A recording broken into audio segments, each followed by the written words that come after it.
Perkembangan Pancasila dari masa ke masa meliputi periode awal kemerdekaan pada tahun 1945 sampai dengan 1959 yang diwarnai gejolak dan penyimpangan.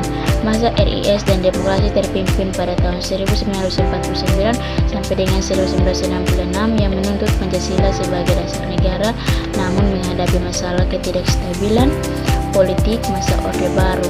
Pada tahun 1966 sampai dengan 1998 yang menjadikan Pancasila sebagai asas tunggal melalui program P4 dengan penekanan pada stabilitas dan masa reformasi pada tahun 1998 sampai sekarang yang mengembalikan Pancasila sebagai ideologi yang lebih terbuka dan menghargai keberagaman. 1. Masa awal kemerdekaan pada tahun 1945 sampai dengan 1969.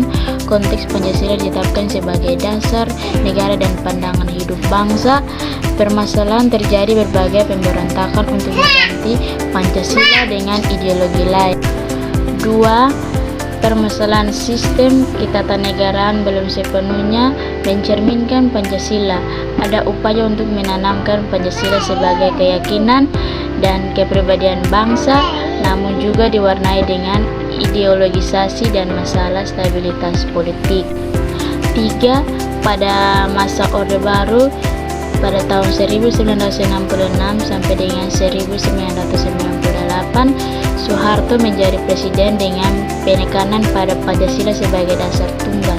Permasalahan terjadi penyimpangan seperti kasus KKN, korupsi, kolusi dan nepotisme, pembatasan hak berpendapat dan difungsi ABRI, implementasi program pedoman penghayatan dan pengalaman Pancasila P4 diwajibkan untuk setiap warga negara, organisasi, dan partai politik.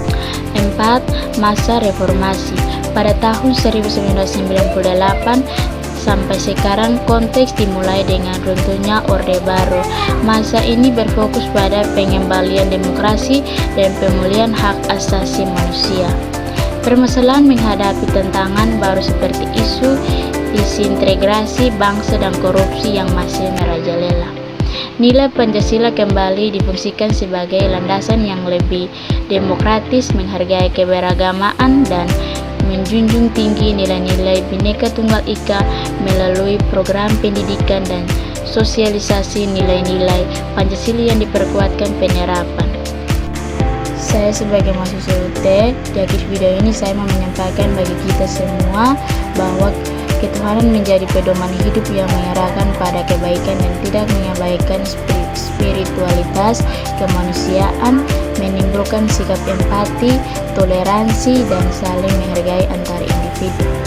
Persatuan menguatkan rasa kebangsaan dan menolak perpecahan terutama di tengah maraknya isu SARA.